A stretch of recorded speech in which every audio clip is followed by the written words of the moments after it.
Let's create prettiest green and white look. First मैं use करूँगी primer, concealer, loose powder से set करूँगी, now character use करूँगी, light colour का concealer apply करेंगे,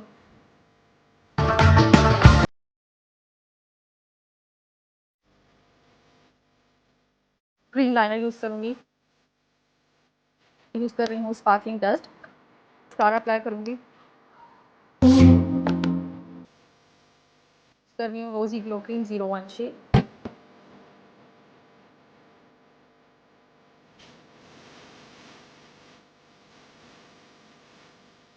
यूज़ करूँगी मैं ये ब्लश बहुत ही खूबसूरत सा, यूज़ करूँगी लिपस्टिक, शेड है प्लम।